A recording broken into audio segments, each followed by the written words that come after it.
Hello to all my dear students, my name is Sumit Rana. बच्चों, आप सभी का बहुत बहुत स्वागत है आपके अपने इस YouTube channel SR Bihar BSc classes में। जैसा कि आप सभी लोग फोर्थ सेमेस्टर के छात्र छात्राएं हैं और आप लोग फोर्थ सेमेस्टर की जूलॉजी की क्लास ढूंढ रहे थे और ये वीडियो आपको मिल गई, तो बस इसी वीडियो को देख करके चुपचाप पढ़ लीजिए, क्योंकि ये वीडियो आपके लिए बहुत कारगर है। और यही नहीं बल्कि जितनी भी क्लासेस यहाँ पर अपलोड की जा चुकी हैं या होने वाली हैं, वो सब आपके लिए बहुत बेनिफिशियल होंगी। तो चैनल को सब्सक्राइब करके बेल आइकन जरूर दबा लीजिएगा, जिससे जो भी यहाँ पर वीडियो लेक्चर डाला जाएगा उसका नोटिफिकेशन सबसे पहले आप तक पहुंचेगा। और भैया इस वीडियो को लाइक करके अपने साथियों के साथ में भी जरूर शेयर करिएगा, जिससे आपके साथी लोग जो है, आपके मित्र मंडली जो है, वो भी अच्छे से लाभ ले सके। और बस आपका प्यार और सपोर्ट मुझे एक लाइक और चैनल को सब्सक्राइब करने से मिल जाएगा। चलिए जी, बात करते हैं आज के अपने टॉपिक पर। और ये टॉपिक हमारा बेटा बहुत इंपॉर्टेंट है। इस टॉपिक का नाम है प्लाज्मा मेम्ब्रेन। जैसा कि हम लोग फोर्थ सेमेस्टर का जूलॉजी मेजर कोर्स का पहला यूनिट कवर कर चुके हैं, कंप्लीट हो चुका है, ठीक है, जिसमें हमने वायरस, बैक्टीरिया और eukaryotic cell, virus, prokaryotic cell और यूकैरियोटिक सेल की बात कर ली थी। वो कंप्लीट फॉर्म में पढ़ चुकी हैं, प्लेलिस्ट में जाकर के देख लीजिए। ये बेटा टॉपिक जो रहेगा ये हमारा यूनिट सेकेंड से रिलेटेड है, क्योंकि यूनिट सेकेंड में हमको पढ़ना है प्लाज्मा मेम्ब्रेन। और इस यूनिट सेकेंड का पहला लेक्चर हम यहां पर आप लोगों के बीच में लेकर के आ रहे हैं, जिसका नाम है प्लाज्मा मेम्ब्रेन। और इस एक कंप्लीट वीडियो लेक्चर में आपका प्लाज्मा मेम्ब्रेन फिनिश हो जाएगा। ठीक है, तो बस लाइक, शेयर और सब्सक्राइब जरूर कर लेना। अच्छा जी, बात करते हैं अगर हम लोग प्लाज्मा मेम्ब्रेन की, तो क्या है प्लाज्मा मेम्ब्रेन, कौन है प्लाज्मा मेम्ब्रेन, कहां से आई है प्लाज्मा मेम्ब्रेन। इस पे हम चर्चा करेंगे, है ना। तो ये तो आप जानते ही हैं कि जब भी इवोल्यूशन का प्रोसेस हुआ है ना, तो इवोल्यूशन का जब प्रोसेस हुआ होगा तब धीरे धीरे धीरे धीरे बहुत ही प्रिमिटिव टाइप की सेल्स बनी होंगी, उसके चारों तरफ एक कवरिंग आई होगी, उस कवरिंग का नाम है प्लाज्मा मेम्ब्रेन। और प्लाज्मा मेम्ब्रेन को हम पढ़ें उससे पहले हमने ये भी पढ़ रखा है कि जो सेल है उस सेल को हम विदाउट माइक्रोस्कोप देख ही नहीं सकते। नेकेड आई से तो हमको दिखाई ही नहीं पड़ेगी जब तक माइक्रोस्कोप में ना देखें। और कौन सा माइक्रोस्कोप, ये छोटा मोटा चुन्नू मुन्नू वाला नहीं, माइक्रोस्कोप वो जो इलेक्ट्रॉन माइक्रोस्कोप है, हाई कॉन्फ़िगरेशन का है, सबसे अव्वल नंबर का। उससे जब आप देखते हैं तब आपको सेल विजिबल होती है, एज वेल एज सेल के चारों तरफ पाई जाने वाली मेम्ब्रेन भी दिखाई पड़ती है, ठीक है ना। तो ये वो प्लाज्मा मेम्ब्रेन है जिसको देखने के लिए इलेक्ट्रॉन माइक्रोस्कोप की सहायता पड़ी। और उसके बाद हमने इसके अंदर क्या क्या चीजों से मिलकर के बनी है उसको भी पढ़ा। और हमने नहीं बल्कि साइंटिस्टों ने खोजा और हम हमारे लिए पढ़ने के लिए छोड़ गए। और हम पढ़ करके चीजों को नॉलेज में ले करके गेन कर रहे हैं और आगे बढ़ रहे हैं, है ना। और हो सकता है कि इसमें बहुत सारी ऐसी चीजें हो जो अभी तक उन्होंने नहीं खोज पाई, आप खोज लें। तो इसके लिए आपको क्या करना पड़ेगा, चैनल को सब्सक्राइब नहीं करना है बेटा, इसके लिए आपको पढ़ना रहेगा, ठीक है, सेल्फ स्टडी करना रहेगा, डीप में पढ़ना रहेगा, ठीक है। और उसके लिए तो भैया मेहनत ही करनी पड़ती है, क्या ही कर सकते हैं। चलिए जी, प्लाज्मा मेम्ब्रेन देखते हैं। अच्छा, स्टार्ट करूं उससे पहले बता दूं कि हिंदी इंग्लिश मिक्स तो यहाँ पर आपको मिल रहा है, लेकिन कुछ ऐसे भी साथी हैं सर इंग्लिश में दो ना, तो लो ना, दे तो रहा हूँ। नोट सारा का सारा इंग्लिश में है, स्क्रीनशॉट लेना चाहो ले लो। पीडीएफ जो है वो आपको हमारे टेलीग्राम ग्रुप में मिल जाएगी, एसआर बिहार बीएससी क्लासेस, ठीक है। नहीं ज्वाइन किए हैं तो कर लीजिए, या व्हाट्सएप मैसेज कीजिए 7268073598 पर, वो आपको जो है ना लिंक भेज देंगे। या कोई भी आपको अपडेट चाहिए आप हमारी टीम से संपर्क कर सकते हैं। अच्छा, स्टार्ट करते हैं क्लास को। देखिए, पहला पॉइंट लिखा हुआ है प्लाज्मा मेम्ब्रेन को सेल मेम्ब्रेन। देखो, इसको कई नामों से जाना जाता है। कौन कौन सी नाम, ये तो ऑब्जेक्टिव क्वेश्चंस के लिए आपके इंपॉर्टेंट है भाई। प्लाज्मा मेम्ब्रेन को हम सेल मेम्ब्रेन के नाम से भी जानते हैं, इसे हम लोग प्लाज्मा लेमा के नाम से भी जानते हैं, और या इसे हम लोग यूनिट मेम्ब्रेन के भी नाम से जानते हैं, ठीक है। प्लाज्मा मेम्ब्रेन व सेल मेम्ब्रेन नाम सबसे पहले नेगेली व क्रैमर ने दिया था। ये कुछ हिस्ट्री चल रहा है। प्लाज्मा मेम्ब्रेन को कई नामों से जाना जाता है, जैसे इसे प्लाज्मा मेम्ब्रेन को सेल मेम्ब्रेन, प्लाज्मा लेमा और यूनिट मेम्ब्रेन के नाम से जाना जाता है। अब प्लाज्मा मेम्ब्रेन जो है या सेल मेम्ब्रेन जो है, इसका नाम सबसे पहले किसने दिया, तो प्लाज्मा मेम्ब्रेन नाम नेगेली और क्रैमर ने दिया। इस बात को याद रखिएगा, नेगेली और क्रैमर ये दो साइंटिस्ट थे जिन्होंने प्लाज्मा मेम्ब्रेन शब्द सबसे पहले दिया। प्लाज्मा लेमा अगर नाम बात करें, प्लाज्मा लेमा जो नाम दिया था वो प्लोवर ने दिया था। किसने दिया बेटा, प्लोवर ने। देखो, प्लाज्मा मेम्ब्रेन और सेल मेम्ब्रेन, प्लाज्मा मेम्ब्रेन और सेल मेम्ब्रेन, ये दो साइंटिस्ट ने मिलकर के दिया, नेगेली और क्रेमर ने। प्लाज्मा लेमा भी इसे कहा गया, तो ये प्लाज्मा लेमा किसने कहा? प्लोवर ने। और यूनिट मेम्ब्रेन किसने कहा? तो यूनिट मेम्ब्रेन नाम सबसे पहले रॉबर्टसन ने दिया, क्योंकि हम लोग जो मॉडल पढ़ेंगे आगे यूनिट मेम्ब्रेन मॉडल, है ना, तो रॉबर्टसन साहब का है, तो रॉबर्टसन यूनिट मेम्ब्रेन मॉडल हमको अभी देखना है आगे। यही इनके मॉडल से ही हमको प्लाज्मा मेम्ब्रेन का स्ट्रक्चर भली भांति समझ में आया है, अच्छे से हमने उसको समझा है। आगे लिखा है प्लाज्मा मेम्ब्रेन प्लांट व एनिमल दोनों सेल में पाई जाती है, जो कि लिविंग, इलास्टिक व सेलेक्टिवली परमेबल होती है। देखो मैंने क्या बोला कि प्लाज्मा मेम्ब्रेन प्लांट सेल और एनिमल सेल दोनों में पाया जाता है। अब आपको सर प्लांट सेल में तो सेल वॉल पाया जाता है, अरे यार वो आउटर कवरिंग है ना, प्लाज्मा मेम्ब्रेन के बाहर पाई जाती है, प्लाज्मा मेम्ब्रेन के बाहर जो कवरिंग पाई जा रही है उसको हम सेल वॉल कह रहे हैं, और ये नॉन लिविंग होता है। सेल वॉल कैसा होता है? नॉन लिविंग होता है, रिजिड होता है। लेकिन वही अगर आप सेल वॉल के नीचे देखेंगे तो प्लाज्मा मेम्ब्रेन जो पाई जा रही है वो कैसी होती है बेटा? लिविंग होती है, इलास्टिक होती है। इलास्टिक देखो ना, आप कोई भी ऐसे गाल पकड़ के खींच लेते हैं बच्चों के, ऐसे ऐसे कर देते हैं, कान पकड़ के खींच देते हैं, तो इलास्टिसिटी है कि नहीं है? बिल्कुल है, प्लाज्मा मेम्ब्रेन में भैया है इलास्टिसिटी। इसीलिए जहां से आप कोई भी चीज या कोई भी ऑर्गन ऐसे पकड़ के खींचे हैं, उसको छोड़ेंगे तो वैसे ही अपनी पुरानी शेप में चला जाता है। ठीक है, तो ये सब पॉसिबल हो रहा है प्लाज्मा मेम्ब्रेन की इलास्टिसिटी के कारण। सेलेक्टिव परमीबल कहने का मतलब हो गया कि भैया ये ऐसे सब्सटेंस को बॉडी के अंदर, सॉरी सेल के अंदर जाने देगा जो रिक्वायर्ड होगा, है ना। सेल के अंदर वही सब्सटेंस जा सकता है जो ये बोलेगा कि तुमको जाना है, तुमको नहीं जाना है, सीधी बात, नो बकवास। नेक्स्ट पॉइंट देखिए लिखा हुआ है, ये सदस्य सेल के इंटरनल एनवायरनमेंट को आउटर एनवायरनमेंट से सेपरेट करती है। तो ये भी बात आप याद रखिएगा कि भैया प्लाज्मा मेम्ब्रेन का एक बहुत बड़ा रोल भी है क्या, कि जो इंटरनल एनवायरनमेंट है, यानी कि सेल के अंदर एटमॉस्फेरिक के बाहर, मतलब एटमॉस्फेयर से और सेल के अंदर का जो एनवायरनमेंट है ये अलग है। हमारे बॉडी का टेम्परेचर अलग है in comparison to atmospheric condition, है ना। तो हमारे सेल के अंदर का जो कंडीशन है या सेल के अंदर का जितना भी मटेरियल या आप ये कहेंगे कि एनवायरनमेंट के अंदर, है ना, जो भी इंटरनल एनवायरनमेंट है या सेल के बाहर का एनवायरनमेंट है, इसको क्या करती है बेटा? अलग करने का काम करती है, ये बात याद रखिएगा।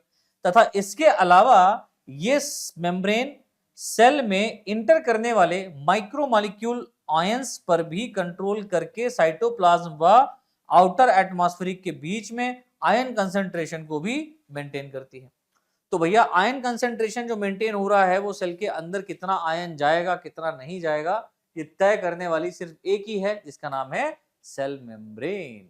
और ये आयन कंसंट्रेशन आप सबसे अच्छे तरीके से अगर देखना चाहेंगे तो प्लांट्स के केस में आपको ज्यादातर देखने को मिलता है, खासकर प्लांट के रूट में, या मुनक्का छुआरे जो होते हैं ना, उनको आप पानी में भिगो देते हैं, आलमंड्स यानी बादाम को आप पानी में डालते हैं तो होता सूखा सा है लेकिन वो फूल जाता है ना, तो वाटर का कंसंट्रेशन वहां पर जा रहा है ना, डिफ्यूजन हो रहा है। तो ये केसेस जो मिनरल्स आयन जो भी हैं, इनको जो एब्जॉर्ब किया जाता है, इनके कंसंट्रेशन को मेंटेन किया जाता है, सेल के अंदर हाई कंसंट्रेशन ना हो जाए कहीं, वो चीज मेंटेन करी जाती है किसके द्वारा? प्लाज्मा मेम्ब्रेन के द्वारा, कि भैया कितना आयन जाना है, कितना नहीं जाना है, ये सिर्फ यही बताएगी। नेक्स्ट वन देखिए लिखा हुआ है 1950 में, 1950 में जब इलेक्ट्रॉन माइक्रोस्कोप की खोज हुई, तब जाकर सेल मेम्ब्रेन या प्लाज्मा मेम्ब्रेन की स्टडी आसानी से हो पाई। तो 1950 में जाकर के इलेक्ट्रॉन माइक्रोस्कोप खोजा गया था, 1947 में देश को आजादी मिली थी, है ना। सर्वप्रथम ह्यूमन की आरबीसी पर अरेंज मेम्ब्रेन के केमिकल नेचर की स्टडी की गई, है ना। सबसे पहले क्या किया गया था, इस माइक्रोस्कोप के अंदर जो मनुष्य की आरबीसी है, इस आरबीसी के ऊपर जो पाई जाने वाली मेम्ब्रेन है, उसके ऊपर जो केमिकल नेचर पाया जा रहा है, जो केमिकल कंपोजिशन है ना, केमिकल कंपोजिशन है, उसका अध्ययन किया गया था। तथा आरबीसी, जिसको एरिथ्रोसाइट्स कहते हैं, आरबीसी की मेम्ब्रेन पाई गई कि 52% इसमें प्रोटीन है। आरबीसी की मेम्ब्रेन में पाया गया कि 52% ये प्रोटीन से मिलकर के बनी है और 45% ये लिपिड की बनी होती है। एवं अलग अलग मेम्ब्रेन में या परसेंटेज बदल भी सकती है या बदल भी सकता है। तो अलग अलग मेम्ब्रेन में, यानी कि आरबीसी का मेम्ब्रेन अलग था, सेल का अलग होगा, लीवर सेल अलग होगा, आई का अलग होगा, किडनी का अलग होगा, हार्ट का अलग होगा। इनकी मेम्ब्रेन का अगर आप कंपोजिशन का बात करें तो अलग अलग कंसंट्रेशन या अलग अलग परसेंटाइल हो सकता है, सीधी सी बात है। ये बात करी गई है आरबीसी की मेम्ब्रेन की।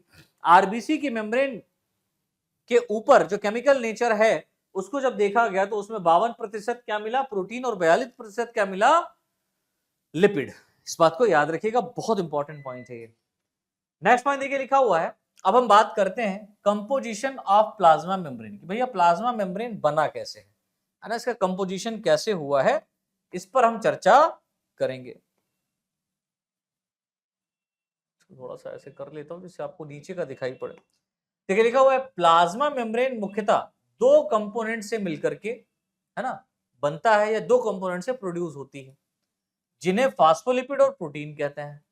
भाई प्लाज्मा मेम्ब्रेन में मुख्य रूप से दो प्रोडक्ट हैं, कौन कौन से हैं, दो कंपोनेंट हैं, कौन कौन से यहां पर पाए जा रहे हैं, एक तो फास्फोलिपिड पाया जा रहा है, याद रखिएगा, और दूसरा प्रोटीन, यानी लिपिड है, लेकिन कौन सा लिपिड है, फास्फो फॉर्म में, फास्फेट आयन ज्यादा यहाँ पर है, तो फास्फेट के फॉर्म में लिपिड है और प्रोटीन यहाँ पर प्रेजेंट है। इसके अलावा प्लाज्मा मेम्ब्रेन में कार्बोहाइड्रेट भी पाया जाता है, जो लगभग 1 से 2% तक होता है। समझ रहे हो, इसमें केवल और केवल ये कहा जाए कि प्लाज्मा मेम्ब्रेन के कंपोजिशन में कितने पार्ट पाए जा रहे हैं, तो आप फास्फोलिपिड और प्रोटीन तो बोल देंगे, लेकिन भैया ये भी आपको बोलना पड़ेगा, हाँ सर इसमें 1 से 2% तक कार्बोहाइड्रेट भी क्या होता है, प्रेजेंट होता है। ये जो कार्बोहाइड्रेट है ये मुख्यतः ओलिगोसैकेराइड के रूप में पाया जाता है। अब ये कार्बोहाइड्रेट किस रूप में पाया जा रहा है, ओलिगोसैकेराइड के रूप में पाया जाता है। नेक्स्ट पॉइंट देखिए लिखा हुआ है, कार्बोहाइड्रेट ग्लाइकोप्रोटीन व ग्लाइकोलिपिड के रूप में पाए जाते हैं। अब जो कार्बोहाइड्रेट और ओलिगोसैकेराइड के रूप में तो पाया जा रहा है, लेकिन ये यहां पर कार्बोहाइड्रेट ग्लाइकोप्रोटीन और ग्लाइकोलिपिड के रूप में भी मिल रहा है। ठीक है, प्लाज्मा मेम्ब्रेन में अरेंज कार्बोहाइड्रेट, जो प्लाज्मा मेम्ब्रेन में पाया जाने वाला कार्बोहाइड्रेट है, वो सेल से सेल को पहचानने, सेल टू सेल रिकॉग्नाइजेशन में सहायता करता है। तो जो कार्बोहाइड्रेट है इसका मेन फंक्शन क्या होता है, सेल से सेल को पहचानना।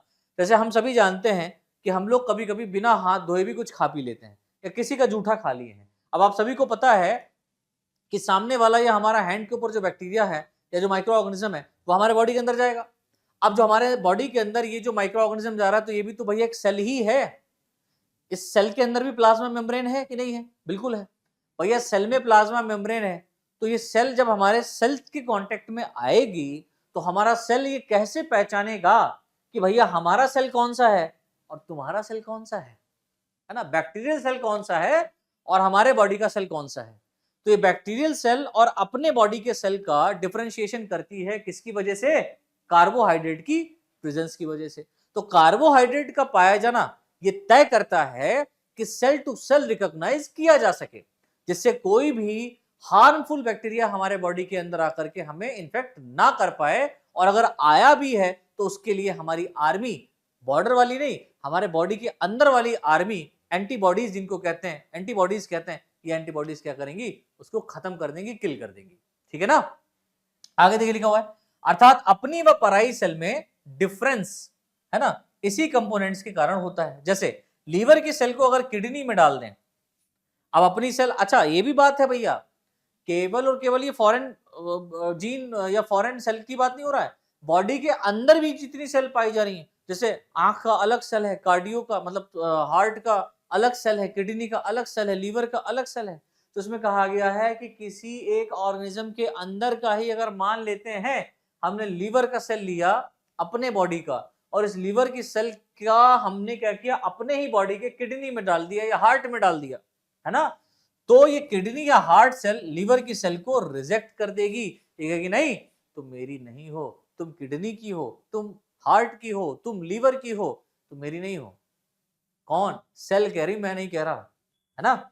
अच्छा जी, आगे देखिए लिखा हुआ है, ये पॉइंट समझ में आया ये वाला, ये बड़ा इंपॉर्टेंट है, ये बात याद रखिएगा, नहीं समझ में आया तो कमेंट करके बताइएगा, फिलहाल तो मैंने या दोबारा से इसको देखिएगा। क्यों, क्योंकि ये बहुत सिंपल लैंग्वेज में लिखा हुआ है। कार्बोहाइड्रेट का मेन फंक्शन होता है सेल से सेल को पहचानना, एक तो फॉरेन सेल और बॉडी का सेल, इसमें भी हम कार्बोहाइड्रेट का यूज करते हैं, और हमारे बॉडी के अंदर जो सेल है, जैसे लीवर जो है भैया वो हिपेटिक लोब्यूल का बना होता है, तो लीवर की सेल होती है वो क्या होता है, हिपेटिक लोब्यूल। किडनी की सेल की अगर हम लोग बात करें तो नेफ्रॉन होता है, तो नेफ्रॉन में अगर हम हिपेटिक लोब्यूल डालेंगे तो क्या मैच करेगा, नहीं, क्योंकि किडनी के सेल का जो शेप होता है वो हेक्सागोनल होता है, और नेफ्रॉन कुछ इस तरीके से होता है मेरा लाल, है ना, होता है कि नहीं होता, बताओ भैया, नेफ्रॉन जो होता है वो कुछ इस तरीके से होता है। हाँ सर याद आ रहा है, पढ़ाए थे आप, अरे हमने भी पढ़ा है, आपने भी पढ़ा। तो अब देखो, अगर भैया ये किडनी वाली सेल को सॉरी ये लीवर वाली सेल को अगर हम इस किडनी में डाल दें या इसको इसमें डाल दें तो क्या ये एक दूसरे को पहचानेंगे या कहेंगे एक दूसरे को नहीं हम एक जैसे हैं? नहीं, वो बात अलग है कि हमारे बॉडी में रहते तो आप साथ में हो लेकिन हम अलग अलग हैं, है ना, तो रिजेक्ट कर देगी, सीधी सी बात है। इस प्रकार की प्रक्रिया ऑर्गन ट्रांसप्लांटेशन में भी देखने को मिलती है ना, ऑर्गन ट्रांसप्लांटेशन में भी देखने को मिलेगा। जैसे ऑर्गन ट्रांसप्लांट किया जाता है तो आपने कई मूवी में देखा होगा कि अरे यार उसका ब्लड ग्रुप या उसका बॉडी मैच कर रहा है उस बंदे से, ये वाला ब्लड ग्रुप का आई चाहिए मेरे को, ऐसे बोलने से नहीं आता, है ना, कोई डोनेट कर रहा है, ठीक है, तो वो आपको मिलेगा, अदरवाइज नहीं, रहो अपने एक ही अंग को लेकर के, है ना। तो इसीलिए जो अंग मिले हैं उनका कद्र करो। मोबाइल ज्यादा मत चलाया करो, आंखें खराब हो जाएंगी, मोबाइल ज्यादा ना चलाया करो, आंखें खराब हो जाएंगी, चलाओ तो चश्मा लगा लो। अब मैं ये कह रहा हूँ सर आप तो पढ़ा रहे हैं, आप क्यों भी बात बोल रहे हैं? अरे भैया पढ़ाने की वाली बात कर रहा हूँ, वो जो दिन रात तुम बैठ करके और चीजें देखते हो ना कोपची में, वो वाली नहीं, वो देखोगे सेहत भी खराब हो रहा है, आंखें भी खराब हो रही है, गड़बड़ाइजेशन होता रहेगा जीवन में, समझ रहे हो। तो जो भी अंग मिले हैं वो बहुत खूबसूरत है, उनका केयर करो, ख्याल रखो। तो इस प्रकार की प्रक्रिया ऑर्गन ट्रांसप्लांटेशन में भी देखने को मिलती है। सॉरी, जैसे एक स्पीसीज का स्पर्म अपनी ही स्पीसीज के एग से फर्टिलाइजेशन की प्रक्रिया को करता है। कितनी अच्छी बात लगी है। एक ही स्पीसीज का जो स्पर्म होगा वो उसी स्पीसीज के, एक ही स्पीसीज के नहीं मतलब सेम स्पीसीज, एक जैसी स्पीसीज है, उसी स्पीसीज का स्पर्म उसी स्पीसीज के एग्स के साथ में जाकर के फर्टिलाइज करेगा। ऐसा कभी नहीं हो सकता कि डॉग का स्पर्म, है ना, ह्यूमन एग से मीटअप कर जाए, कभी नहीं होगा। राजा जी समझ रहे हो मेरी बात, मैं क्या कह रहा हूं? कभी मीट नहीं करता। या मैं यूं कहूं कि हॉर्स का डॉग के साथ मीट करा दिए, नहीं होगा, है ना, लॉयन का गोट के साथ करा दिए, नहीं होगा, ठीक है। तो ये चीज आप समझें। नेक्स्ट अब हम बात करेंगे स्ट्रक्चर ऑफ प्लाज्मा मेम्ब्रेन। तो अब भैया कंपोजिशन तो समझ में आ गया हमें। कंपोजिशन में हमने क्या समझा कि भैया जो प्लाज्मा मेम्ब्रेन है, सॉरी प्लाज्मा मेम्ब्रेन है, प्लाज्मा मेम्ब्रेन है, ये दो नहीं बल्कि तीन कंपोनेंट से मिलकर के बना है। एक तो फास्फोलिपिड, बोलो भैया फटाफट, एक तो फास्फोलिपिड, दूसरा हमारा क्या है मेजर पार्ट प्रोटीन, और तीसरा जो इंपॉर्टेंट है वो क्या है बेटा, कार्बोहाइड्रेट। कार्बोहाइड्रेट, कार्बोहाइड्रेट कह रहा है कि भैया मुझे अंडर एस्टिमेट मत कर देना, मैं हूं तब तुम हो, मैं ना होता तो पता नहीं कौन सा बैक्टीरिया तुमको खा के चला जाता। बात तो सही है। अच्छा अब बात करते हैं structure of plasma membrane. Plasma membrane का संरचना कैसा है? तो ये लिखा हुआ प्लाज्मा मेम्ब्रेन के स्ट्रक्चर को समझने के लिए डिफरेंट टाइप के मॉडल को प्रपोज किया गया है, जिन्हें डैनियल डेफसन मॉडल या सैंडविच मॉडल के नाम से जाना जाता है। सैंडविच मॉडल को डैनियल डेफसन मॉडल भी कहते हैं, इन्होंने ही प्रपोज किया। रॉबर्टसन यूनिट मेम्ब्रेन मॉडल की बात करें, है ना, कॉन्सेप्ट की बात करें, तो ये भी एक इंपॉर्टेंट मॉडल है, ये कुछ खास नहीं है, डैनियल डेफसन मॉडल की तरह ही है। और सिंगर एंड निकलसन मॉडल की बात करें, जैसे हम लोग फ्लूइड मोज़ेक मॉडल कहते हैं, ये काफी इंपॉर्टेंट और अच्छा मॉडल है, प्रपोज किया गया है, जो काफी इंपॉर्टेंट है। चलो जी आगे बढ़ते हैं। तो सबसे पहले हम डैनियली और डेफसन मॉडल की बात करते हैं, क्या कहता है। तो इसे सबसे पहले 1935 में जेएफ डैनियली और ह्यूज डेफसन ने मिलकर इस थियोरिटिकल मॉडल को प्रपोज किया था। कौन सा मॉडल है बेटा? थ्योरेटिकल मॉडल है, ये कोई प्रैक्टिकल मॉडल नहीं है। थ्योरेटिकल मॉडल है, प्रैक्टिकल मॉडल नहीं है, ठीक है, याद रखना। लेकिन दिया कब था? तो 1935 में। वो कहते हैं ना कि कोई भी चीज अगर खोजी है किसी ने तो उसका नाम आता है, और किसी ने सही की है तो उसका नाम आता है, बीच वाले का नहीं आता है। तो यहां पर जिसने खोजा यानी कि डैनियल डेफसन मॉडल, इससे रिलेटेड क्वेश्चन आएंगे, और सिंगर निकलसन ने इसको अच्छे से समझाया, फ्लूइड मोज़ेक कॉन्सेप्ट के साथ समझाया, तो इससे क्वेश्चन आएंगे। वही रॉबर्टसन यूनिट मेम्ब्रेन मॉडल की बात करें, बहुत कम आएंगे, क्योंकि ये बीच वाला है। इसने ना तो कुछ नया खोजा, क्योंकि खोज तो पहले ही हो चुका, और ना कुछ स्पेशल खोजा, क्योंकि स्पेशल तो दूसरे ने खोजा। हो सकता है कल में यहां पर आपका नाम आ जाए, राम शरण, है ना, चमन भाई, किंग गेमिंग आर्या, आय हाय इतने अच्छे अच्छे नाम। सोचो ये सिंगर निकलसन याद नहीं हो रहे, और इस टाइप के नाम अगर आपको याद करने पड़ जाए इंडियन तो मजा आ जाएगा, है? अच्छा जी आगे देखिए लिखा हुआ है, जिन्होंने अपने इस मॉडल के अकॉर्डिंग प्लाज्मा मेम्ब्रेन की स्ट्रक्चर को प्रपोज किया था, तथा बताया कि प्लाज्मा मेम्ब्रेन एक ट्राइलेमुलर मेम्ब्रेन होती है। यानी 3 स्तर से मिलकर के बनी 3 स्तर की बनी एक मेम्ब्रेन होती है, अर्थात इसमें 2 लेयर प्रोटीन का है और एक जो बाहर की ओर पाई जाती है और एक लेयर फास्फोलिपिड की बाईमॉलिक्यूलर लेयर के भीतर प्रेजेंट रहता है ना। फास्फोलिपिड की बाईमॉलिक्यूलर लेयर के भीतर प्रेजेंट रहता है, अरेंज रहता है। फास्फोलिपिड लेयर एम्फीपैथिक मॉलिक्यूल्स होते हैं। एम्फीपैथिक कहने का मतलब क्या हुआ, फास्फोलिपिड की जो लेयर है वो एम्फीपैथिक होता है, मतलब जो इसका हेड वाला रीजन होगा वो वाटर की तरफ होगा और टेल वाला रीजन अंदर की तरफ होगा, है ना, होता है। अर्थात इसमें 2 भाग होते हैं। कौन कौन सा? पहला है बेटा हाइड्रोफिलिक, जिसको हेड कहा जाता है, और दूसरा है हाइड्रोफोबिक, जिसे हम टेल कहते हैं। तो यहां पर हाइड्रोफिलिक मतलब जल प्रेमी, जल स्नेही लिखा है, जल स्नेही शीर्ष और जल विरागी पूंछ, यानी कि जो जल से डरती है, वाटर से डरता है, वो अंदर की तरफ रहता है, और जो डरता नहीं है वो पानी की तरफ रहता है, वो हेड वाला रीजन है। ठीक है, तो हाइड्रोफिलिक हेड, या इसको हम लोग बेटा पोलर हेड, ध्रुवीय शीर्ष भी कहते हैं, और इसको नॉन पोलर टेल के नाम से जाना जाता है। तो ये 2 रीजन पाए जाते हैं इसके अंदर। ठीक है, अब हाइड्रोफिलिक हेड की बात करें तो देखिए लिखा हुआ ये फास्फोलिपिड का वह भाग होता है जो वाटर की सरफेस है ना, ये वाटर की तरफ रहता है। अर्थात हाइड्रोफिलिक हेड प्रोटीन लेयर से हाइड्रोजन व आयन बॉन्ड के द्वारा अटैच रहता है। अब जो प्रोटीन लेयर पाया जा रहा है बोथ साइड में, उसमें हाइड्रोजन बॉन्ड के द्वारा ये अटैच रहता है, ऐसा कहते हैं। ठीक है, जिस कारण इसे जल स्नेही या शीर्ष कहा जाता है। हाइड्रोफोबिक टेल की बात करी जाए तो ये जो भाग होता है ये सैचुरेटेड हाइड्रोकार्बन का बना होता है। किससे बना है? सैचुरेटेड हाइड्रोकार्बन का बना है, जो इसे एक्वस एनवायरनमेंट से प्रोटेक्शन देता है। किससे प्रोटेक्शन दे रहा है बेटा? एक्वस एनवायरनमेंट से प्रोटेक्शन दे रहा है। और ये एंड हाइड्रोफोबिक इसलिए कहलाता है क्योंकि यह एंड वाटर से दूर रहता है, पानी से दूर रहता है, इसलिए इसको हाइड्रोफोबिक कहते हैं। अब देखो यहाँ पर एक छोटा सा मॉडल भी प्रपोज किया गया है भैया, है ना। ये मैं इसको थोड़ा सा इसको साइड कर देता हूँ, इससे आपको अच्छे से समझ में आएगा थोड़ा सा। ठीक है, दिख रहा होगा ये। अब इसको अगर आप ध्यान से देखें तो यहां पर आप देखो ये प्रोटीन कोट पाया जा रहा है, दिस, मैं कलर चेंज कर देता हूँ थोड़ा सा, है ना। ये बोथ साइड में क्या है बेटा? प्रोटीन कोट है, बाइलेयर्ड है, और बाइलेयर्ड के फॉर्म में यहां पर सेंटर में ऊपर की तरफ हेड वाला और नीचे की तरफ टेल वाला, ये नीचे की तरफ ये तो हेड ही है ना। प्रोटीन की तरफ हेड वाला और सेंटर में टेल वाला रीजन पाया जा रहा है, जो लिपिड बाइलेयर के रूप में पाया जाता है। अगर आप ये कहें तो ये वाला रीजन क्या है बेटा? पोलर पोर है। ये क्या है? पोलर पोर है, ये नीचे की तरफ जा रहा है ना। तो ये बात याद रखिएगा, ये वाला पोलर है और ये वाला नॉन पोलर, ये पोलर है और ये वाला नॉन पोलर है, पोर। ठीक, समझ में आ रहा है? तो ये इस तरीके से सैंडविच मॉडल, देखो ना, ऐसा लग रहा है कि जैसे मान लो 2 ब्रेड रखा हो इस तरीके से, है ना।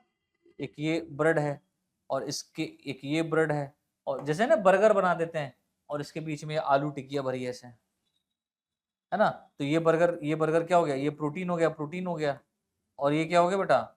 लिपिड हो गया। प्रोटीन प्रोटीन लिपिड, समझ पा रहे हो? तो इस तरीके से ये मॉडल प्रपोज किया। आगे देखिए लिखा हुआ है प्लाज्मा मेम्ब्रेन की टोटल जो थिकनेस होती है, ये भी थोड़ा सा इंपॉर्टेंट पॉइंट है, इसको याद रखिएगा।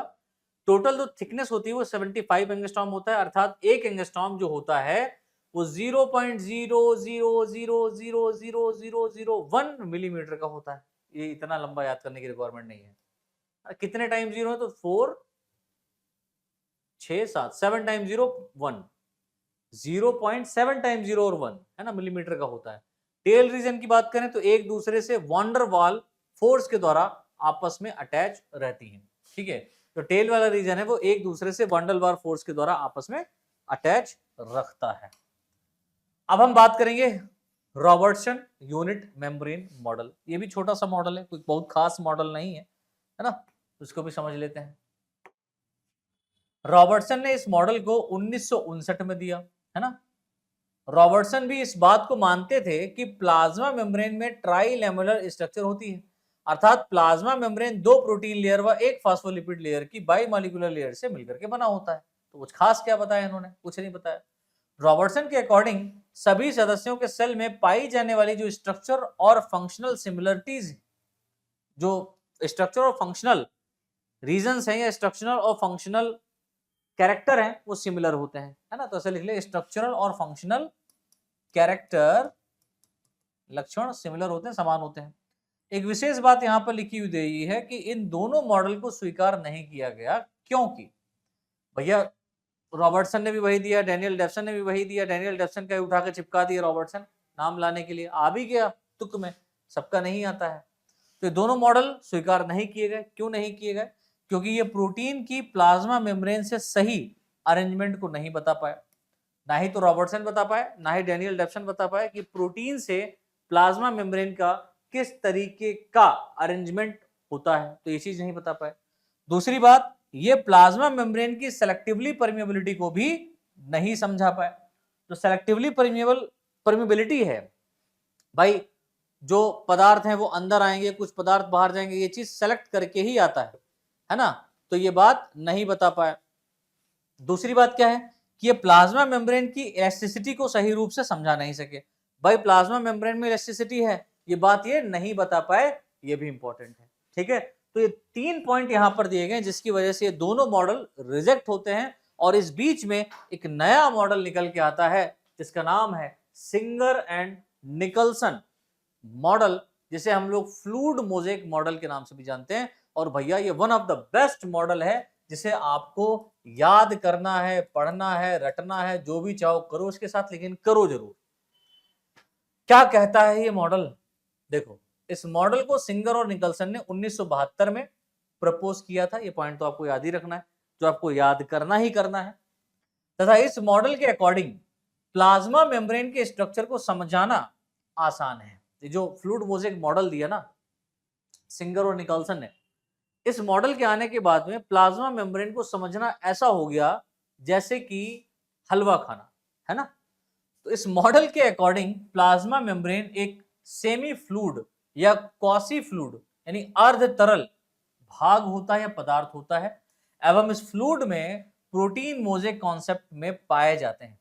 और इस फ्लूइड में प्रोटीन जो होते हैं वो मोज़ेक कॉन्सेप्ट में पाए जा रहे हैं। जैसे फ्लूइड मोज़ेक मॉडल क्यों कह रहे हैं भैया, इसे समझो। मोज़ेक ऐसा लगता है जैसे आपने अगर मान लो टीएमबी वायरस देखा हो, है ना, देखा है, तो वो ऐसे अरेंज रहता है जैसे कि अंगूर का छत्ता, मानोगे? तो इस तरीके से यहां पर जो मोज़ेक कॉन्सेप्ट में प्रोटीन जो है वो कुछ इस तरीके से मोज़ेक कॉन्सेप्ट में पाई जा रही है। और कहां पाई जा रही है? फ्लूइड में पाई जा रही है। अरे यार ऐसे समझो, अब इसमें दिया है मैं बताता हूं। पाए जाते हैं इस फ्लूइड में, प्रोटीन मूव करते हैं तथा प्रोटीन की मूवेबिलिटी फ्लूइडिटी पर डिपेंड करती है। यानी कि जो मूवेबिलिटी है, प्रोटीन जो मूव कर रहा है वो डिपेंड करता है इसकी फ्लूइडिटी पर, यानी कि तरल पर डिपेंड करता है। ठीक है, तथा इस फ्लूइडिटी को फास्फोलिपिड के द्वारा प्रदान किया जाता है। अब इस प्रोटीन को तैरने के लिए जो फ्लूइड है वो कौन सा है? प्रोटीन को तैराने के लिए जो फ्लूइड है वो कौन सा है? फास्फोलिपिड के रूप में पाया जा रहा है। अब आप कहेंगे सर कार्बोहाइड्रेट, तो वो भी यहाँ पर प्रेजेंट है भैया, चिंता ना करो। ऐसा प्रतीत होता है कि इस फ्लूइड में प्रोटीन बर्फीले द्वीपों के समान तैरते हैं, है ना, जिन्हें फास्फोलिपिड के समुद्र में प्रोटीन रूपी बर्फीले द्वीप यानी कि प्रोटीन आइसबर्ग, है ना, इन अ सी ऑफ फास्फोलिपिड कहा जाता है। मतलब ऐसा प्रतीत होगा जैसे समुद्र में, है ना, बर्फ तैर रहा होता है, जहां पर बर्फीले द्वीप होते हैं वहां पर आप जाकर के देखेंगे पानी में जैसे बर्फ डालो ना तो बर्फ तैरता हुआ दिखाई देता है। जस्ट लाइक वैसा ही यहाँ पर प्रोटीन भी इन्होंने कहा कि इस फास्फोलिपिड की फ्लूइडिटी में, समुद्र में, फास्फोलिपिड के समुद्र में तैर रहा होता है। इसको आप ऐसे समझे कि जैसे आप जब कभी मिठाई वाली दुकान पे जाते हैं ना, है ना, तो वहां पर गुलाब जामुन जैसे चाशनी में तैर रहे होते वैसा ही होता है। तो देखिए लिखा है इस मॉडल को गुलाब जामुन प्रोटीन मॉडल भी कहा जाता है। क्यों? अर्थात इस फ्लूइड मोज़ेक कॉन्सेप्ट के फास्फोलिपिड में प्रोटीन का मूवमेंट लेटरल फॉर्म, पार्श्वरूपी रूप में होता है, प्रोटीन में फ्लिप फ्लॉप मूवमेंट नहीं होता। मतलब लेटरल फॉर्म में हो रहा है लेकिन फ्लिप फ्लॉप मूवमेंट का मतलब समझ रहे हो, ये है तो ये यहां से ऐसे सरक के तो जा सकता है, लेकिन कहो ये इधर आ जाए, ये इधर आ जाए, तो नहीं। लेटरल फॉर्म में पार्श्वरूपी होता है, फ्लिप फ्लॉप मूवमेंट नहीं होता, अर्थात प्रोटीन एक फास्फोलिपिड लेयर से दूसरे फास्फोलिपिड में नहीं जा सकती। तो ये मूवमेंट यहां तो आपको देखने को मिल रहा है कि भैया ये इधर चला जाएगा, इधर इधर चला जाएगा, लेकिन यहां से ये प्रोटीन यहां नहीं आ सकता, दूसरे वाले फास्फोलिपिड की तरफ ये प्रोटीन नहीं आ सकता। समझ रहे हो बात को? तो फ्लिप फ्लॉप मूवमेंट नहीं होता। फ्लिप फ्लॉप मतलब यहां पर जो प्रोटीन पाई जा रही है वो यहां नहीं जा सकती, और यहां वाली यहां नहीं आ सकती। हाँ, यहां से इधर और इधर से इधर, ये बोथ साइड, इस साइड में ये लेटरल मूवमेंट कर सकते हैं, बट फ्लिप फ्लॉप मूवमेंट नहीं कर सकते। ठीक है, अच्छा जी। अब हम फास्फोलिपिड के बारे में समझते हैं कि भैया फास्फोलिपिड क्या है। जो फास्फोलिपिड पाई जा रही भैया यहाँ पर, उसके बारे में भी तो हम भैया समझेंगे कि नहीं समझेंगे, बताओ। जो फास्फोलिपिड है बेटा वो भी तो हम देख लें। तो फास्फोलिपिड या फास्फोग्लिसराइड ये प्रोटीन में, या मैं यूं कहूं कि प्लाज्मा मेम्ब्रेन में प्रेजेंट है। तो देखिए लिखा हुआ है, अध्ययन के बाद ये पता चला कि सेल मेम्ब्रेन लिपिड की बनी होती है। ये बात तो हमने जब स्टडी करी तब पता चला। जो एक सरफेस के रूप में अरेंज रहती है, जो एक किसके रूप में बेटा, एक सरफेस के रूप में पाई जा रही है। लिपिड मेम्ब्रेन के अंदर अरेंज होते हैं, और जहां पर जो लिपिड होते हैं वो इस मेम्ब्रेन के अंदर क्या होते हैं बेटा, अरेंज फॉर्म में पाए जाते हैं, जिनका पोलर हेड जो होता है वो आउटसाइड की ओर होता है, और नॉन पोलर टेल रीजन अंदर की तरफ होता है ना। इससे यह सिद्ध होता है कि सैचुरेटेड हाइड्रोकार्बन्स की बनी हुई polar tail aqueous environment protection provide करती है। ठीक है भाई, जो सैचुरेटेड हाइड्रोकार्बन की बनी हुई जो पोलर टेल वाला रीजन है वो एनवायरमेंट, एक्वस एनवायरमेंट कंडीशंस को, प्रोटेक्शंस को प्रोवाइड कर रहा है। आगे देखिए लिखा हुआ है, सेल मेम्ब्रेन में पाए जाने वाले लिपिड कंपोनेंट फास्फोग्लिसराइड है ना, या फास्फोलिपिड के बने होते हैं। तो यहां पर जो बेटा सेल मेम्ब्रेन के अंदर जो लिपिड पाए जा रहे हैं वो लिपिड किसके बने होते हैं? ये लिपिड बेटा बने होते हैं फास्फोग्लिसराइड के या फास्फोलिपिड्स के। ठीक है, फास्फोलिपिड की सेल मेम्ब्रेन का मेन कंपोनेंट माना जाता है। ठीक है, और ये जो फास्फोग्लिसराइड है ना, ये फास्फोलिपिड सेल की मेम्ब्रेन का पहला और वन ऑफ द बेस्ट और मेन कंपोनेंट माना जा रहा है, क्योंकि ये मेम्ब्रेन का स्ट्रक्चरल ढांचा बनाता है ना भाई। मेम्ब्रेन का भी तो एक स्ट्रक्चर है, एक स्ट्रक्चरल फॉर्म है ना, उस स्ट्रक्चरल फॉर्म और स्ट्रक्चरल ढांचे को ये कौन बना रहा है? ये चीज बनाती है। आगे बढ़ते हैं, देखिए लिखा हुआ है कि फास्फोलिपिड मॉलिक्यूलर है ना, फास्फोलिपिड मॉलिक्यूल्स सेल मेम्ब्रेन को फ्लूइडिटी को प्रोवाइड करता है। तो फास्फोलिपिड मॉलिक्यूल होते हैं, ये कोशिका झिल्ली को फ्लूइडिटी, तरलता है ना, इसको देता है, क्योंकि फास्फोलिपिड्स मॉलिक्यूल्स मुख्यतः अनसैचुरेटेड फैटी एसिड से बने होते हैं। फास्फोलिपिड की फ्लूइडिटी कई सारे कार्यों के लिए इंपॉर्टेंट होती है। तो ये किसकी बनी है बेटा? तो फास्फोलिपिड मॉलिक्यूल्स मुख्यतः अनसैचुरेटेड फैटी एसिड की बनी है, और ये अनसैचुरेटेड फैटी एसिड्स जो होते हैं, ये फास्फोलिपिड की जो फ्लूइडिटी है, ये बेटा बहुत सारे काम को, बहुत सारे फंक्शंस को अंजाम देती है। क्या? ये इंट्रासेलुलर जंक्शंस फॉर्मेशन के लिए इंपॉर्टेंट होती है। पहला क्या है? इंट्रासेलुलर जंक्शन, यानी कि दो सेल के बीच में गैप होता है ना, जंक्शन पाया जा रहा है। कहते हैं ना जंक्शन, आप लोग रेलवे स्टेशन पे भी गए तो वहां पर जंक्शन देखने को मिलता है। वो जंक्शन क्या है कि भैया वो इस लेवल का है कि जहां से कोई चीज जाएगी, गाड़ी बन करके चलेगी, है ना। तो यहां पर भी क्या है, दो सेल, ए सेल और बी सेल है, इसके बीच में एक्स्ट्रा सेलुलर स्पेस पाया जा रहा है ना, ये जंक्शन पाया जा रहा है, और यहीं पर ये फ्लूइडिटी भरी रहती है, राइट। तो इंट्रासेलुलर जंक्शन में फॉर्मेशन के लिए इंपॉर्टेंट होती है, सेल ग्रोथ के लिए इंपॉर्टेंट होती है ना, सेक्रीशन में मदद के लिए इंपॉर्टेंट होता है, सेल डिवीजन के लिए इंपॉर्टेंट होता है, और एंडोसाइटोसिस आदि प्रक्रियाओं के लिए इंपॉर्टेंट होते हैं। ठीक है, तो ये कुछ इंपॉर्टेंट पॉइंट्स हैं जो आपको याद रखना है। ये किसके लिए इंपॉर्टेंट है भैया? बहुत सारी चीजों को कराते हैं। जो चीजें करा रही हैं वो कौन कौन सी हैं वो आप यहाँ पर देख लीजिए। पहला हो गया इंट्रासेलुलर जंक्शन, दूसरा सेल ग्रोथ, तीसरा सेक्रीशन है ना, इसमें भी हेल्प करता है, सेल डिवीजन में भी करता है, और एंडोसाइटोसिस की प्रक्रिया में भी करता है। आगे देखिए लिखा हुआ है नेक्स्ट पॉइंट, यूकैरियोटिक ऑर्गेनिज्म की सेल मेम्ब्रेन को स्टेबिलिटी प्रोवाइड करने के लिए कोलेस्ट्रॉल भी पाए जाते हैं। अब यही नहीं कि तीन चीजें हो गई है ना, पहले पढ़े कि भैया प्रोटीन और फास्फोलिपिड है, फिर समझ में आया कार्बोहाइड्रेट भी है, फिर पता चलता है भैया कार्बोहाइड्रेट के अलावा कोलेस्ट्रॉल भी पाया जा रहा है, जिसका मेन फंक्शन हो रहा है स्टेबिलिटी को प्रोवाइड करना, है ना। जो सेल मेम्ब्रेन को मुख्य रूप से स्ट्रक्चरल स्टेबिलिटी प्रोवाइड कराते हैं, है ना। प्रोकैरियोट्स की बात नहीं, यूकैरियोट्स की बात हो रही है। यूकैरियोटिक में, प्रोकैरियोटिक सेल मेम्ब्रेन में कोलेस्ट्रॉल नहीं पाए जाते, तो ये भी पॉइंट याद रखिएगा कि प्रोकैरियोटिक सेल में जो सेल मेम्ब्रेन है उसके अंदर कोलेस्ट्रॉल एब्सेंट होता है, बट यूकैरियोटिक की सेल मेम्ब्रेन में कोलेस्ट्रॉल प्रेजेंट होता है। क्यों? क्योंकि वो इस सेल का स्ट्रक्चरल ढांचा बनाने में सहायता कर रही है, ठीक है। नहीं पाए जाते, लेकिन हैप्नॉइड्स, है ना, लेकिन हैप्नॉइड्स पेंट्रासाइक्लिक स्टेरॉल स्टेबिलिटी देने का कार्य करते हैं। लेकिन अब हैप्नॉइड्स जो होते हैं, हैप्नॉइड्स क्या है? जो पेंटासाइक्लिक स्टेरॉल्स हैं।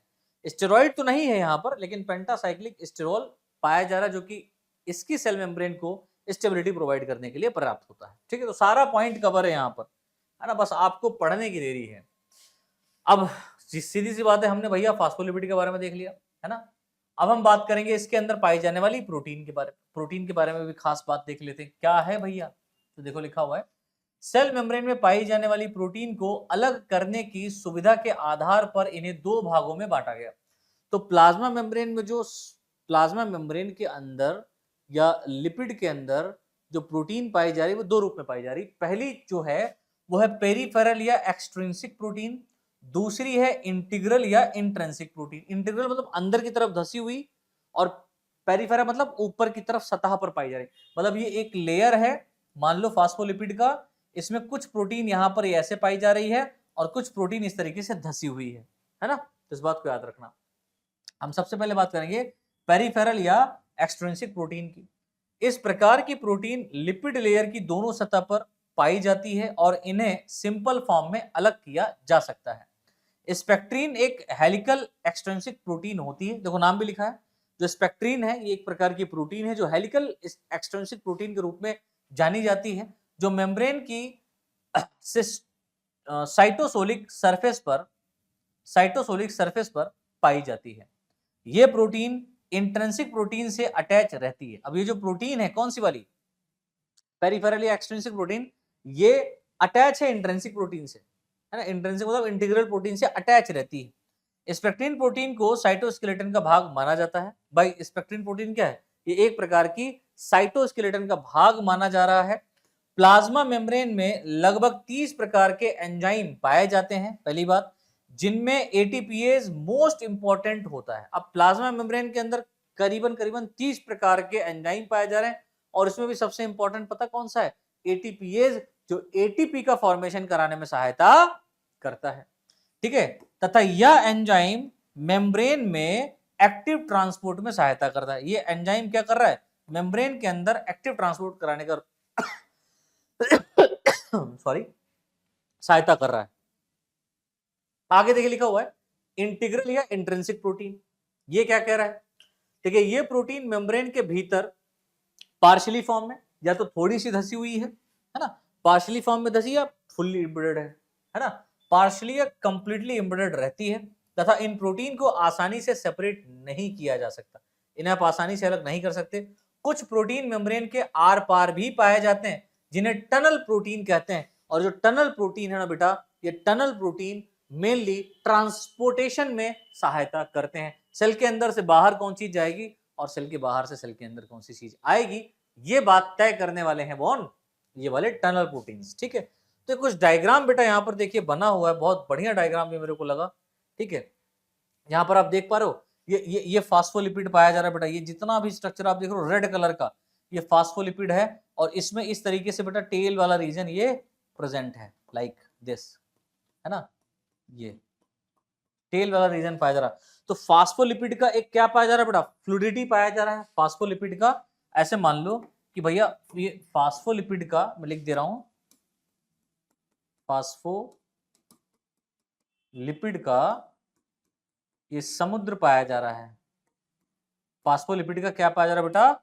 समुद्र ये पाया जा रहा है, फास्फोलिपिड का समुद्र पाया जा रहा है, ठीक है। अब इस फास्फोलिपिड के समुद्र में प्रोटीन जो है वो तैरती हुई आपको देखने को मिल रही है। कैसी? तैरती हुई, लेकिन दो तरीके की, इंट्रिंसिक और एक्सट्रिंसिक।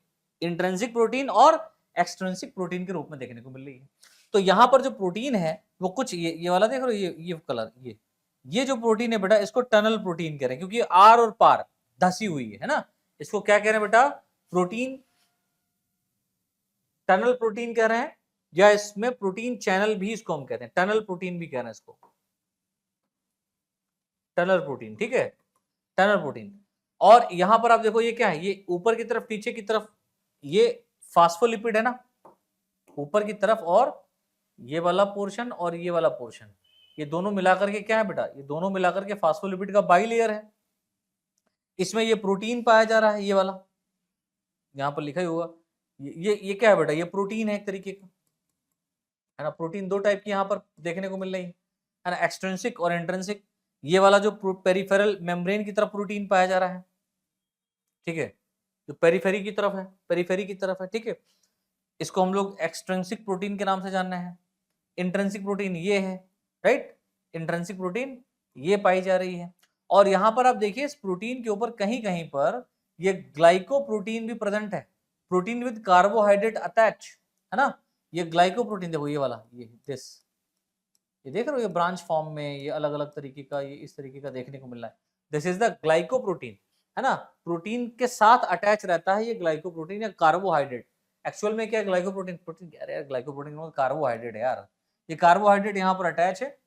जिस प्रोटीन पर कार्बोहाइड्रेट अटैच होता है उस प्रोटीन को ग्लाइकोप्रोटीन कह दिए हैं, कोई बड़ी बात नहीं है, ठीक है। और जहां पर लिपिड, है ना, जहां पर लिपिड पाया जा रहा है उसको ग्लाइकोलिपिड करें, लिपिड विद कार्बोहाइड्रेट अटैच। अब देखो कार्बोहाइड्रेट तो मिल रहा है, प्रोटीन के साथ अटैच हो गया तो ये ग्लाइकोप्रोटीन हो गया, और ये लिपिड के साथ अटैच है, यानी कि ये इसके लिपिड के साथ अटैच है तो ये ग्लाइकोलिपिड हो गया, सीधी सी बात है। यानी कि कार्बोहाइड्रेट यहाँ पर जो आपको देखने को मिल रहा है वो पूरी सरफेस में देखने को मिलेगा। ये 1 से 2% ही होता है, आपको दोनों जगह मिल सकता है, प्रोटीन से भी अटैच मिल सकता है, और ये किससे मिल सकता है बेटा, लिपिड से भी अटैच मिलेगा। प्रोटीन से मिलेगा तो ग्लाइकोप्रोटीन कहलाएगा, लिपिड से मिलेगा तो ग्लाइकोलिपिड कहलाएगा, सीधी सी बात, ठीक है। अच्छा, इसमें ये टनल प्रोटीन हो गया, और इसके अलावा यहाँ पर आप देख रहे हैं अंदर की तरफ ये जो पाया जा रहा है ये सारा का सारा, इसको हम लोग साइटोस्केलेटन फिलामेंट्स के नाम से जानते हैं। और मैंने बताया यूकैरियोटिक सेल में कोलेस्टेरॉल, है ना, कोलेस्टेरॉल भी पाया जा रहा है।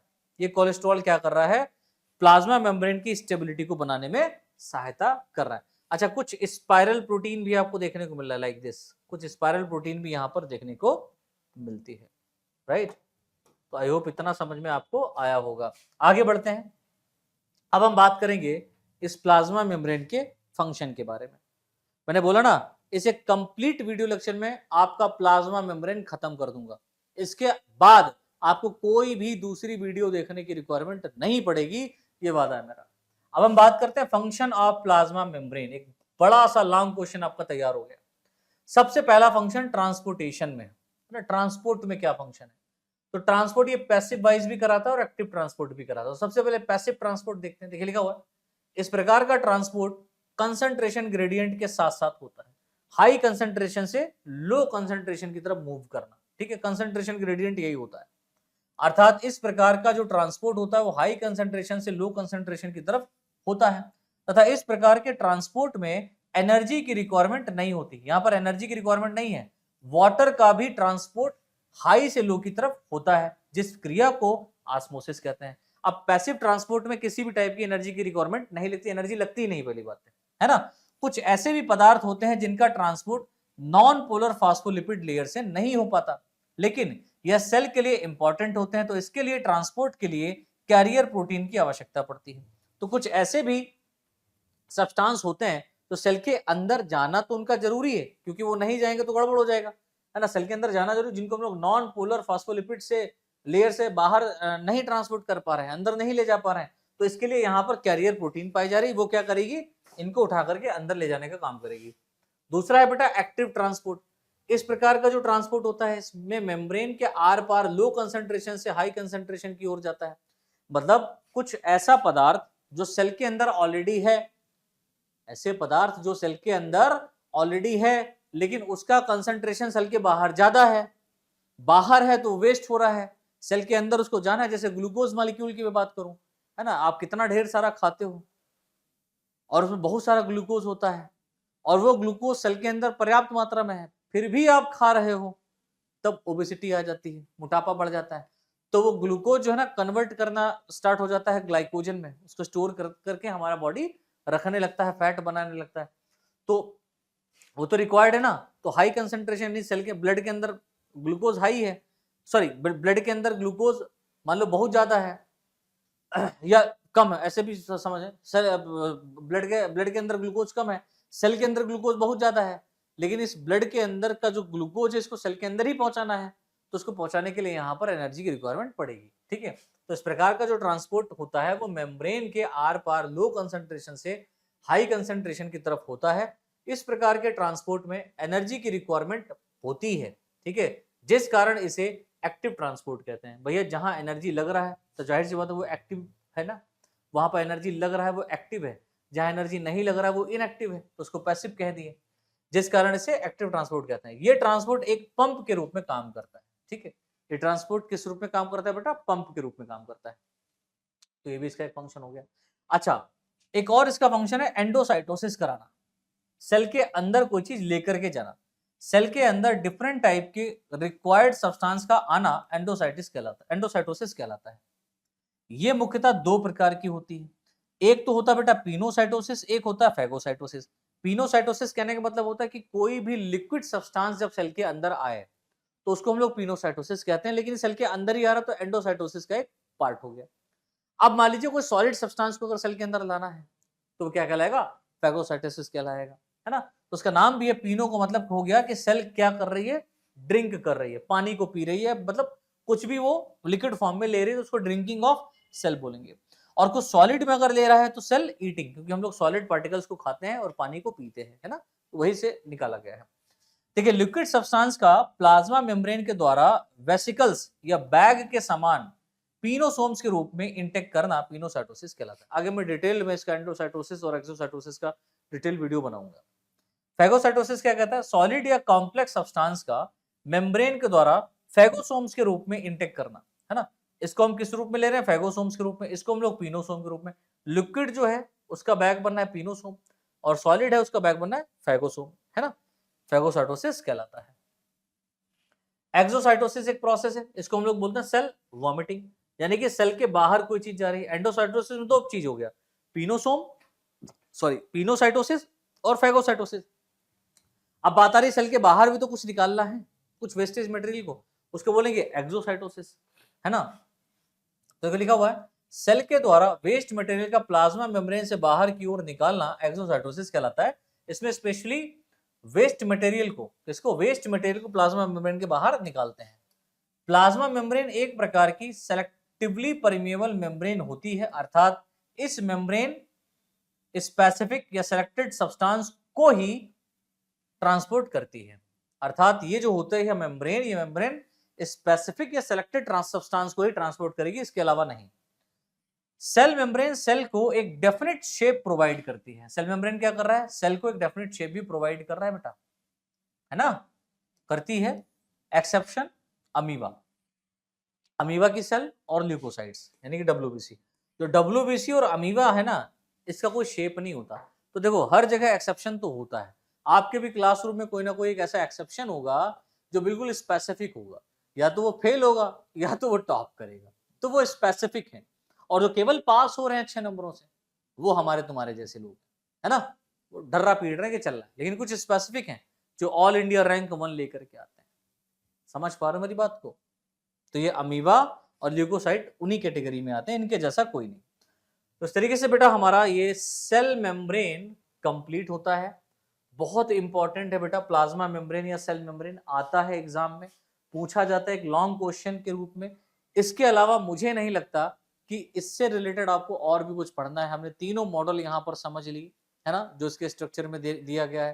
फंक्शंस को भी हमने यहाँ पर देख लिया और प्लाज्मा मेम्ब्रेन की कंपोजिशन को भी समझ लिया।